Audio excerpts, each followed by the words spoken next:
اچھا علی بھائی یہ بتائیں، یہ جو 11ویں 12ویں کا کھانا پکایا جاتا ہے اس پہ تو بڑی گرما گرمی ہو گئی تھی، بلکہ اس پہ تو انہوں نے مولانا کوکم نورانی اکاڑوی صاحب نے اسی پہ کہا تھا میرے خیال سے قاسم بھائی، انہوں نے کہا جی جو حلال کے ہیں نا وہ اس کو حلال کہتے ہیں، جو حلال کے نہیں ہیں وہ اس کو حلال نہیں کہتے، اس پہ اتنی گرما گرمی ہوگی۔ دیکھیں جی، اس بول ٹی وی کے پروگرام میں 2 جملے انتہائی علماء کی لیے لمحہ فکری ہیں۔ ایک جو اہل حدیث عالم تھے، کیا نام ہے ان کا، خلیل الرحمان جاوید صاحب، خلیل الرحمان جاوید صاحب نے جو بریلویوں کے بارے میں کہا کہ ہندو جو ہیں وہ کھڑا کر کے پوچھتے ہیں اور بریلوی لٹا کے پوچھتے ہیں، یہ بالکل غلط جملہ بولا ہے۔ بریلوی پوچھتے نہیں، اگر کچھ جوہلا اس طرح کے کام کرتے ہیں تو یہ بالکل غلط ہے کہ ایک مکتبہ فکر کو آپ کیٹاگوریکلی اس طریقے سے کہیں۔ قبروں سے مانگنا غلط ہے، قبروں کو پوچھتا ہے یا سجدہ کرنا چند جوہلا کرتے ہیں، ان کے علماء یا ان کی کتابیں تو اس کو آن نہیں کرتی ہیں، اور دعوت اسلامی والے میجورٹی ہیں، بتائیں یہ کون سے قبر کو سجدہ کرتے ہیں جا کے، یہ جملہ۔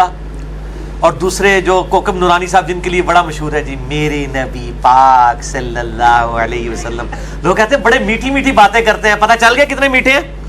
اتنی گندی بات کی ہے کہ کوکم نورانی کی اپنی اولاد یا اس کی بیوی یہ سنے تب وہ اس کو گھر میں نہ داخل ہونے دے، اور اس وقت بے شرم ہے وہ ڈاکٹر عامر لیاقت یزید، میں اس کو حسین تو کہتے ہیں، مولا حسین کا نام بھی نہیں اس کے ساتھ لینا چاہوں گا، کہ اس نے جو ہے نا اس کو ٹوکا بھی نہیں ہے، یہاں اس نے کہا جی خلیل صاحب میرے کہنے میں معافی مانگ دینا، بھائی کوکم نورانی سے کیوں نہیں معافی منگوائی؟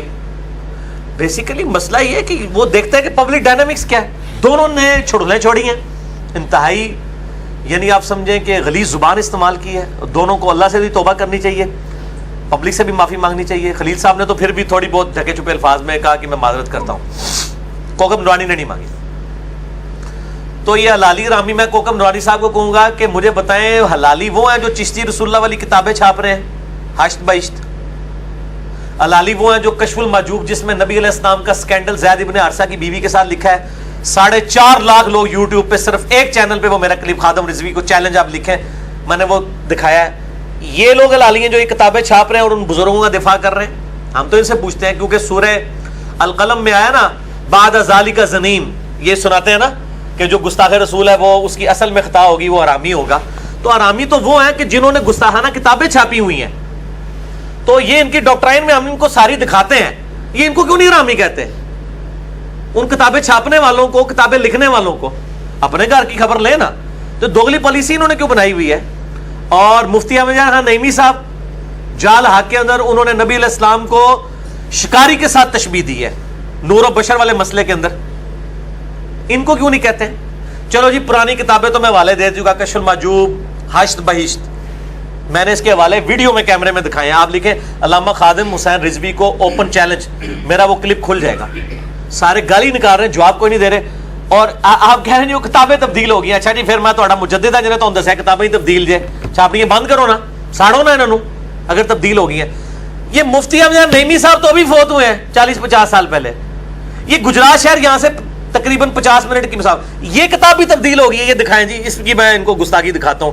حلالی اور حرامی کی بات کی ہے نا کوکم نورانی صاحب نے، تو میں ان کو بتاتا ہوں کہ کون لوگ ہیں جو نبی علیہ السلام کی گستاخی کرتے ہیں۔ بعد ذالک زنیم، یہ آیت ان کے اوپر فٹ کریں، جال حق قادری پبلیکیشن کی چھپی ہوئی ہے جی، میں کار نہیں بنائی، نور و بشر کی بحث ہے، مسئلہ بشریت پہ اعتراضات، یہ سب میں نے انڈر لائن کیے ہیں، صفحہ نمبر آگے پیچھے ضرور ہو سکتا ہے آپ کی پبلیکیشن میں، لیکن یہ جو صفحے میں نے آیات انڈر لائن کیے ہیں، یہ جو میں انگلی سے اشارہ کر رہا ہوں نور و بشر کی بحث والے، اس کے اندر میں مفتی احمد نعیمی صاحب کی صراحتاً نبی علیہ السلام کی شان میں گستاخی، پھر میں پوچھتا ہوں کہ ان کو کیوں نہیں آپ لوگ حرامی کہتے ہیں اپنی ڈاکٹرائن میں؟ ان بزرگ بابوں کو حرامی کیوں نہیں کہتے ہیں؟ باقی سب کو آپ کہتے ہیں۔ اچھا لو سنیں جی، قل انما انا بشر مثلکم پہ اعتراض ہوا نا کہ جی یہ آپ لوگ آیت پیش کرتے ہیں نبی علیہ السلام بشر تھے، ظاہر ہے بشر تو سارے ہی مانتے ہیں، ہماری طرح بشر نہیں، نعوذ باللہ، یہ بھی بعض اوقات اہل حدیث سے بھی غلو ہو جاتا ہے، شان میں ہماری طرح نہیں ہے، ایز اے ہیومن اسپیشیز وہ انسان تھے۔ اس کا جواب دیتے ہوئے کہتے ہیں کہ قرآن میں جو آیت ہے نا کہ اے نبی تم فرما دو کہ میں تم جیسا بشر ہوں، وہ کہتے ہیں کہ دیکھیں، اور اللہ کی طرف سے خود وغالت کر رہے ہیں، اللہ طرف فرماتا ہے کہ اللہ کہتا ہے دیکھیں اے محبوب ہم تو آپ کو نہیں کہیں گے کہ آپ بشر ہیں، آپ خود ہی کہہ دیجئے، ہم تو کہیں گے وما ارسلناک الا رحمۃ للعالمین، ہم تو آپ کی شانیں بلند کریں گے، دیکھیں ہم آپ کو بشر نہیں کہنے کے، یعنی مراد یہ کہ گستاخی ہے یہ، تو آپ خود ہی اپنی زبان سے کہہ دیجئے۔ ایک یہ انہوں نے جواب دیا، اور پھر دوسرا لکھتے ہیں نیز اس آیت میں کفار سے خطاب ہے، چونکہ ہر چیز اپنی غیر جنس سے نفرت کرتی ہے، لہذا فرمایا گیا ہے اے کفار تم مجھ سے گھبراؤ نہیں، میں تمہاری جنس سے ہوں، یعنی بشر ہوں۔ شکاری جانوروں کی سی آواز نکال کر شکار کرتا ہے، کہتے ہیں جیسے شکار جو ہے نا، شکاری وہ جانور تتر بٹیر کی آواز نکال کے شکاری شکار کرتا نا، تتر کا اور بٹیر کا، اس طرح نبی صلی اللہ علیہ وسلم نے چونکہ کافروں کا شکار کرنا تھا تو آپ نے آواز ان جیسی نکالی، میں بھی تمہاری طرح کا انسان ہوں۔ استغفر اللہ، لعنت اللہ علی الکاذبین۔ نہیں اس میں علی بھائی ویسے اسے دیکھیں، نہیں کیا دیکھیں، نکلی بات؟ اس سے کفار کو اپنی طرف مائل کروانا مقصود ہے۔ اگر دیوبندی بھی کفار ہیں تو ان سے بھی یہ خطاب ہو سکتا ہے۔ دیکھیں اس سے مقصود یہ ہے کہ قرآن پاک میں آیا ہے کم از کم 2 دفعہ، سورۃ الفرقان کے اندر، سورہ بنی اسرائیل کے اندر، اے نبی صلی اللہ علیہ وسلم یہ دیکھو تمہارے لیے کتنی کتنی بری مثالیں بیان کرتے ہیں، یہ گمراہ ہو گئے اور اب راہ راست نہیں پا سکتے۔ یہ سورہ بنی اسرائیل کی آیت بھی ہے، اعوذ باللہ من الشیطان الرجیم، بسم اللہ الرحمن الرحیم، سورہ بنی اسرائیل 48، فرقان 9۔ انظر کیف ضربوا لک الامثال، اے محبوب بھلا دیکھو تو صحیح یہ تمہارے لیے کیسی کیسی مثالیں بیان کرتے ہیں۔ فضلوا، بس گمراہ ہوئے، فلا یستطیعون سبیلا، یہ اب ہدایت نہیں پا سکتے۔ نبی علیہ السلام کے لیے یہ مثال کیوں بیان کی مفتی احمد خان نعیمی نے؟ قرآن میں سورۃ البقرہ میں آیا کہ صحابہ کہتے تھے رائنا یا رسول اللہ، یا رسول اللہ ہماری رعایت کریں۔ یہودی اس کو بگاڑ کے کہتے تھے رائنا، اے ہمارے چرواہے۔ صحابہ کی کیا نیت تھی چرواہا کہنے کی؟ تو اللہ تعالیٰ نے تو کہا کہ اے صحابہ تم لا تقولوا رائنا، تم بھی نہ کہو رائنا بلکہ کہو قولوا انظرنا، اے نبی ہم پر نظر کرم فرمائے یا ہمارا انتظار فرمائے۔ جس الفاظ میں گستاخی ہو، صحابہ کی نیت بھی نہ ہو، اللہ کہتا ہے کہ وہ بیان نہ کرو۔ اور ان کے مفتی صاحب احمد سعید کاظمی صاحب ہے نا، وہ جو آج اسکینڈل میں ان کا بیٹا پکڑا گیا تھا، سید احمد سعید کاظمی، انہوں نے کتاب لکھی الحق المبین، گستاخانہ عبارات پہ۔ انہوں نے لکھا ہے کہ گستاخیوں کی تعویل کرنا بھی گستاخی ہے، کہتے ہیں گستاخی کی تعویل ہی نہیں ہوگی۔ اب نبی صلی اللہ علیہ وسلم کی یہ جو مثال بیان کی ہے مفتی احمد نعیمی نے شکاری والی، کیا آپ شکاری تھے؟ قرآن میں تو یہ آیا ہی نہیں ہے کہ آپ نے لوگوں کو گھیرنا ہے، قرآن تو بالکل اس کی الٹ بات کرتا ہے، وما علینا الا البلاغ المبین، اے نبی آپ کا کام صرف پہنچانا ہے۔ اے نبی آپ سے نہیں پوچھیں گے کہ لوگ دوزخ میں کیوں گئے، تو نبی علیہ السلام نے کوئی سیٹیاں مار کے کافروں کو اپنی طرف اٹریکٹ کرنا ہے؟ آپ تو صرف دائی بن کے آئے ہیں، سراجم منیرہ بن کے آئے ہیں، مبشر و نذیر بن کے آئے ہیں، آپ کا کام سیٹیاں مار کے لوگوں کو گھیرنا ہے ہی نہیں، نعوذ باللہ۔ تو یہ اس نے نبی علیہ السلام کو شکاری کے ساتھ منسوب کیا۔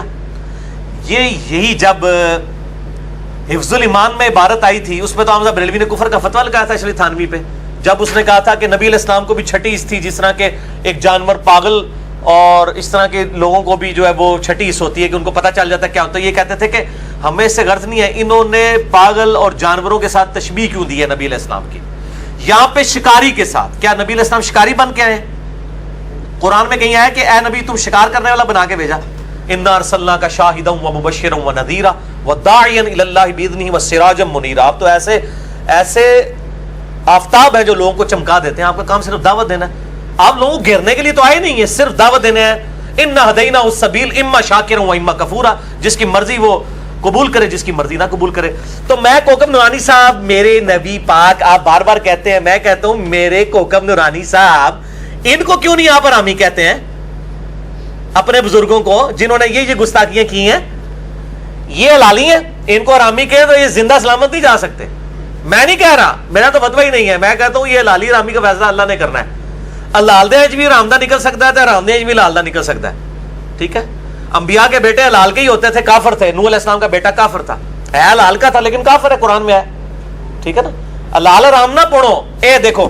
اور یہ دکھائیں جی، میں نے یہ پوسٹ مارٹم جو کیا ہے ان بزرگوں کا، سارا بریلوی دیوبندی اہل حدیث ساروں کے بزرگوں کی باتیں، اندھا دھن پیروی کا انجام۔ اس پہ میرا مسئلہ نمبر 71B ہے، لاکھوں لوگوں تک کلپس پہنچ چکے ہیں۔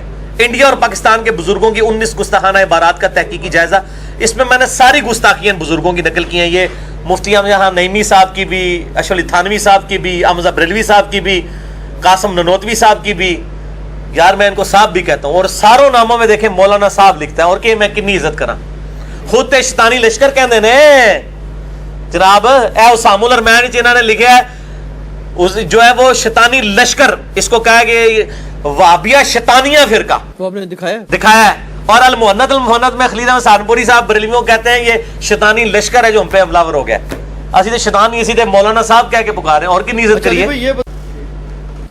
اچھا علی بھائی ایک اس پہ یہ اعتراض ہوتا ہے نا, وہ بعض اوقات یہ کہہ دیتے ہیں کہ جی جس بندے کی نیگیٹو مینٹلٹی ہو نا تو وہ, ہمارے علماء نے تو جناب ہزاروں لاکھوں صفحے لکھ دی ہیں, اس میں سے ایک لائن چن کے لے آتے ہیں جی ذہنی گندا بالکل صحیح مینٹلٹی ہے. ٹھیک ہے, ہم یہ کہتے ہیں اس کے جواب میں کہ دیوبندیوں نے ہزاروں صفحوں کی کتابیں لکھی, 2000 کتابوں کے مصنف ہیں اشرف علی تھانوی صاحب, تو یہ احمد بریلوی صاحب حفظ الایمان میں سے ڈھونڈ کے ایک عبارت کیوں لے آئے اس پڑیا کے اندر؟